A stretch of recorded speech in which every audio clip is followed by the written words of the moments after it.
છે કે બીતે સંબત સહસ 87,000 વર્ષ પછી ભગવાન શિવની સમાધિ ખુલી અને જાઈ સમાધિમાંથી જાગૃત થયા એટલે મુખારવિંદમાંથી પ્રથમ શબ્દ પડ્યા રામ રામ રામ શબ્દની જ્યાં ગુંજ થઈ અને આજ સતીને એમ થયું કે મારો નાથ જાગી ગયો.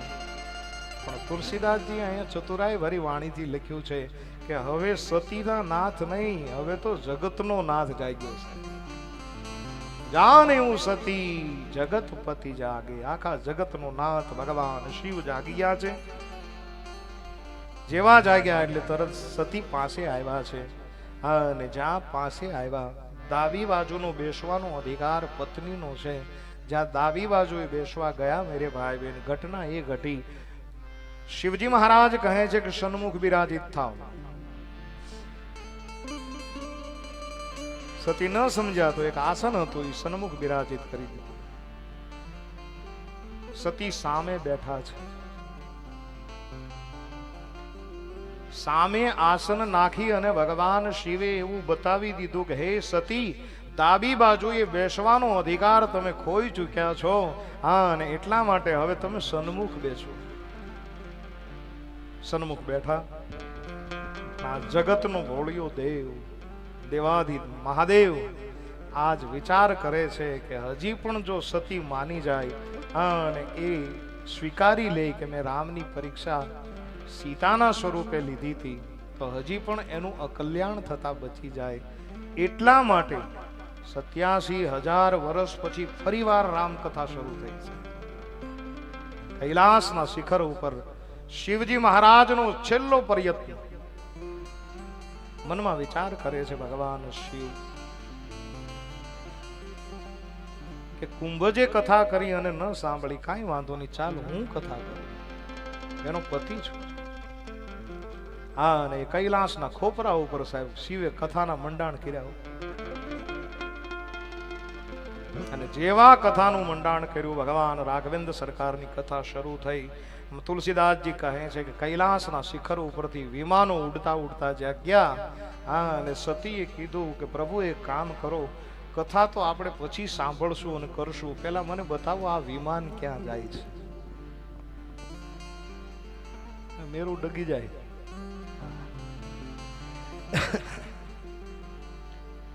મને બતાવો કે આ વિમાન ક્યાં જાય છે.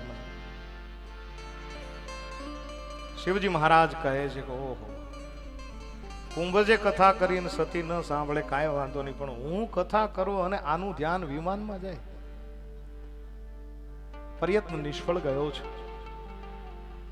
અને શિવજી મહારાજે રામની કથા પડતી મૂકી અને સંસારની કથાની શરૂઆત કરી. દેવી સાંભળો, તમારે જાણવું છે? બોલે હા. આ વિમાન ક્યાં જાય છે? બોલે તમારા પરમ પૂજ્ય પિતાશ્રીને ત્યાં જાય છે.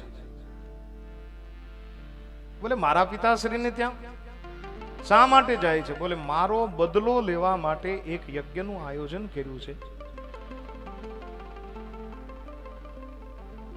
અને આ આયોજનની અંદર આપણે આમંત્રણ નથી, બધાને આમંત્રણ છે એટલે દેવતાઓ જાય છે. પણ બોલે શા માટે? અને આખી કથા ભગવાન શિવ કહે છે કે દેવી સાંભળો,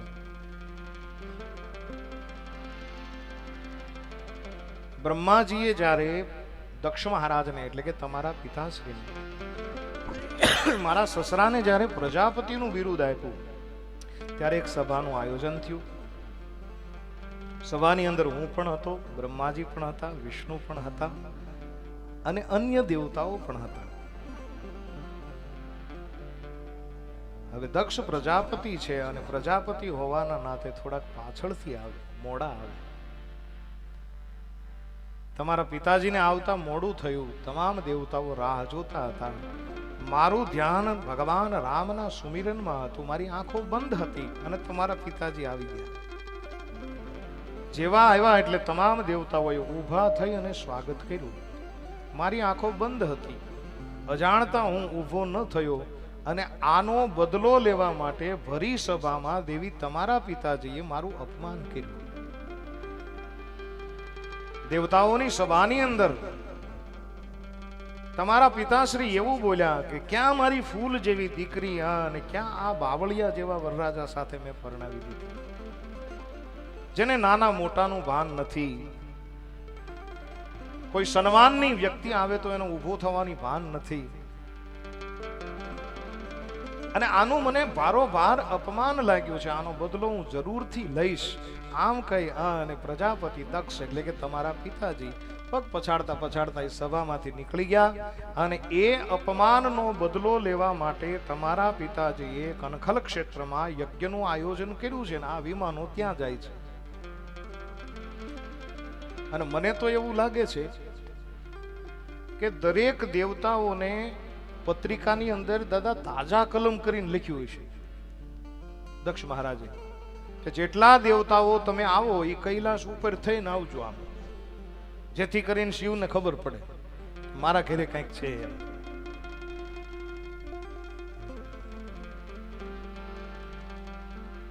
આ વાત કેવી થઈ ખબર? બે ભાઈઓ, નાના મોટા ભાઈ બોલતા ન હોય, એકાબીજાને અણબનાવો હોય અને કદાચ ન બોલતા હોય, અને નાનાના ઘરે દીકરીના લગ્ન હોય તો પછી તમે જોજો એ મોટાના ઘરે પત્રિકા ન લખે પણ મોટાના પાડોશીના ઘરે ખાસ લખે. આવી ઘટના આપણા સમાજમાં ક્યાંક ક્યાંક જોવા મળતી હોય. બે ભાઈઓ બોલતા ન હોય એટલે પાડોશીના ઘરે ખાસ પત્રિકા લખે. હા, અને એ આખું ઘર આવે ગાડી લે. તમારા વગર તો અમારો પ્રસંગ અધૂરો રહે, સૂનો સૂનો રહેશે. તમારે તો અમારા ઘરે દીકરીનું લગ્ન છે એટલે આવવું જ પડશે. તમારા વગર તો બધું નકામું છે. એટલી બધી તાણ કરે, એટલી બધી તાણ કરે ને પછી જાય.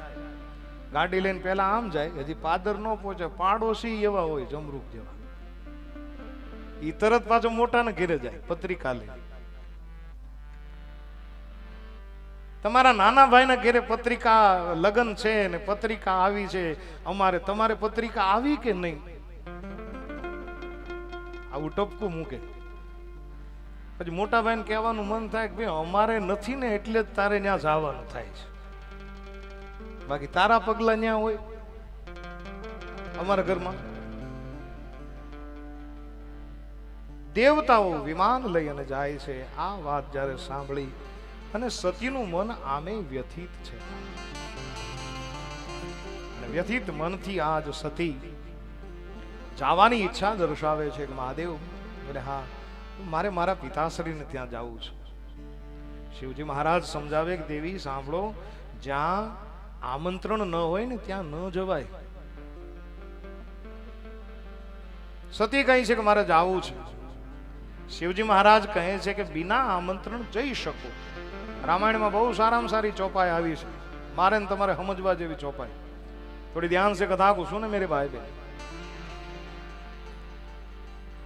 આ સંવાદની અંદર એક વાત એવી થઈ કે 4 જગ્યાએ વિના આમંત્રણ જાવું. કઈ?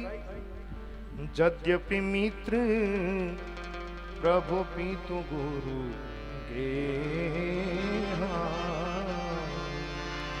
जाय बीनु बोले હું સંદેહા.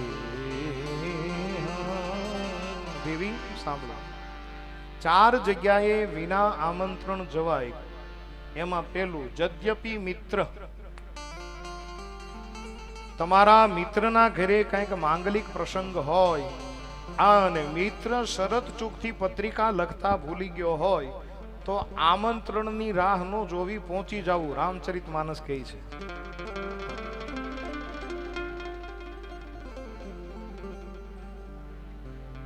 ઘણા ઘણા મિત્રો એ હોય કે અમારે ક્યાં આમંત્રણ છે, નહીં. આમંત્રણની રાહ મિત્રના ઘરે ન જોવાય.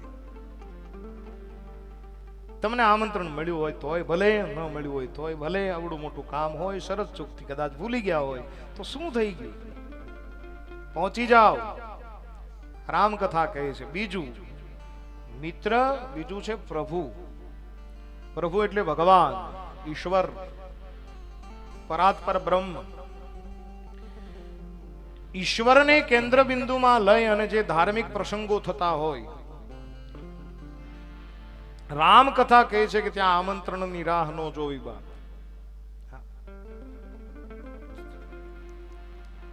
આપણે ત્યાં ગોકુળ આઠમ હોય, રામનવમી હોય, હનુમાન જયંતિ હોય, મહાશિવરાત્રિ હોય, આદિ જે પ્રસંગો આવે છે અને ગામના પ્રસંગો છે, મંદિરના પ્રસંગો છે, ભગવાનના પ્રસંગો છે, અને ભગવાનના પ્રસંગોની અંદર મેરે ભાઈ બેન આમંત્રણની રાહ ન જોવી. હા, વળવું કરીને તમને સમજાવું, આવડી મોટી કથા અહીંયા બેઠી છે વજરીવાળા દાદાને ત્યાં. તો આ કથાની અંદર આમંત્રણની રાહ ન જોવી, બહુ સ્પષ્ટ. કેમ કે આ ભગવાનનું કાર્ય છે, આ કોઈ વ્યક્તિનું કામ નથી, આ ગામા જ કામ છે. આમાં રાહ ન જોવાય, પહોંચી જવાય. અને જો કદાચ રાહ જોવો તો 9 દિવસ પૂર્ણ થઈ જશે.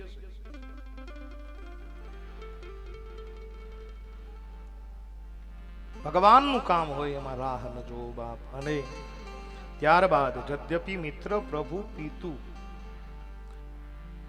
ત્રીજી જગ્યા છે. શબ્દો થોડાક સમજજો. વ્યવસ્થા ખાતર દીકરો પિતાથી અલગ રહેતો હોય, જગ્યાનો અભાવ હોય, બાપ દીકરો અલગ અલગ રહેતા હોય, અને પિતાશ્રીને ત્યાં સત્યનારાયણ ભગવાનની કથા હોય, તો એવા દીકરાએ પિતાજીને ત્યાં આમંત્રણની રાહ ન જોવી. બાપાએ હજી અમને કીધું નથી. આમંત્રણની રાહ જોવાની મનાય છે. એવા દીકરાએ ત્યાં પહોંચી જવું જોઈએ, પિતાના ઘરે પહોંચી જવું. જદ્યપી મિત્ર પ્રભુ પિતુ, અને ચોથી વસ્તુ છે ગુરુ. તમારા ગુરુના આશ્રમે કોઈ કાર્યક્રમ હોય, તમારા ગુરુના ઘરે કઈ માંગલિક કાર્ય હોય, હા, અને કદાચ જો ગુરુ તરફથી આમંત્રણ પત્રિકા ના આવી હોય બાપ, તો બિના આમંત્રણ પહોંચી જાઓ. આ 4 જગ્યા એવી છે ત્યાં તમે બિના આમંત્રણ જઈ શકો.